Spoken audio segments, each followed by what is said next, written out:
സകൃതകൃതാവായ നാട്ടുകാരെ ശ്രദ്ധിക്കുക, കലാപരിപാടികൾ തുടങ്ങാൻ ആരംഭിക്കാൻ. ഞാൻ മണവാളൻ. മോളെ വിളിക്കാൻ ഞാൻ. വിദ്യാഭ്യാസവും പരിഷ്കാരവുമുള്ള ഒരു പെണ്ണിന് എന്നെ പോലെ പരിഷ്കാരിയായ ഒരുത്തന് ഇഷ്ടപ്പെട്ടോ എന്ന് ചോദിക്കേണ്ട ഒരു കാര്യമില്ല.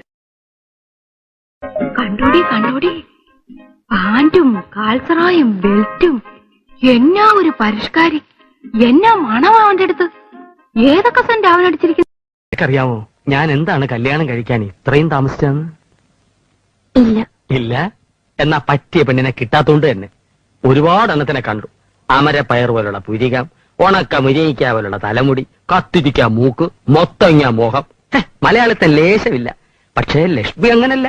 അതുകൊണ്ട് തന്നെയാണ് എനിക്ക് തന്നെ ഇഷ്ടപ്പെട്ടത്.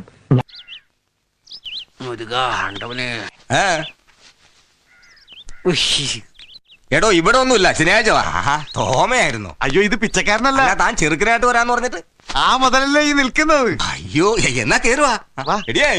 ഞാൻ മോളെ വിളിക്കാം. സുഹാസിനി,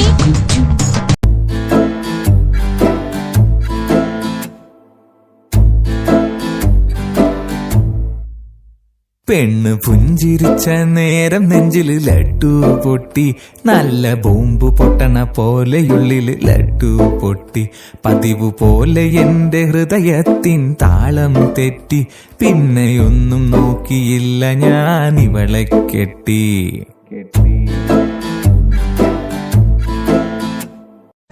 എന്റെ കർത്താവേ, ഇവനെയൊക്കെ വെച്ച് നോക്കുമ്പോ ഞാൻ എന്ത് മര്യാദക്കാരനാ.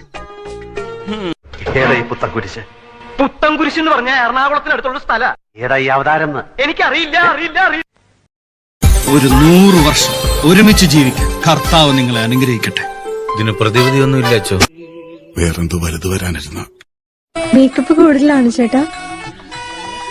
മേക്കപ്പ് കുറച്ച് കുറവാണെങ്കിലേ ഉള്ളൂ. ആരാ മേക്കപ്പ് ചെയ്ത്? ഞങ്ങളുടെ നാട്ടില് ബ്യൂട്ടി പാർലർ എടുത്തിന് പുഷ്പലത ചേച്ചി.